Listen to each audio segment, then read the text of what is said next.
Part 7. Let's do this. I do want to put a quick correction out there. The messages that I showed you guys at the end of the last video that I claimed were between Ralph and Mac's mom, I need to correct that. It came from Mac's mom. Mac's mom gave me those messages, but it was actually between Ralph and another gentleman who wishes to remain anonymous. I'm going to respect his wishes. Also, I put in the comments section, that day that Ralph got taken to Mac's car and went searching through his car, he also went searching through his house as well. Something I left out. Another piece that I left out that I put in the comments that maybe not everybody saw was that the $7,000 was actually there up until the point that Ralph showed up at his house to search through his house in a car. Then the $7,000 goes missing, then the ransom goes out. So there's that.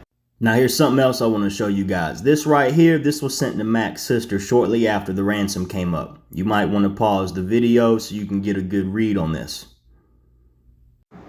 Looky here, let's go ahead and bring QT back up, right? You see the booking date. Booking date is 3 days after Mac's body was found.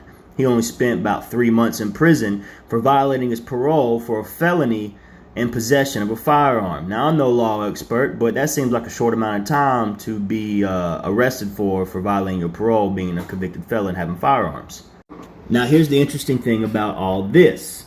It was stated that QT was ready to talk at the time that he was arrested. It was stated that he was under a lot of duress.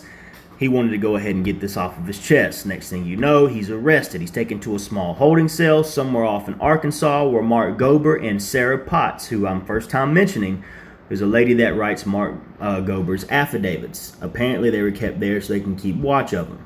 Now let's go ahead and talk about who else went out of town or went missing after the time that Mac originally came up missing or was reported that he was missing. Now it was said that Noah Gober, which is Mark Gober's oldest son, was sent to work on a pipeline, whether in Alaska, Oklahoma, Texas, whatever. I hear Alaska the most, right? He was sent out of town. At least that much is confirmed. Where he went is up in the air. Rain Gober initially stopped showing up to his job. Now, I talked to a few of his employees, one of which knows the girl who Rain was fucking at the time. When Mac first came up missing, Rain would start calling out of work. Next thing you know, his dad sends him off to John 316 Ministries, which is like a rehab center. Next thing you know, Rain is saved by the grace of God. Bullshit.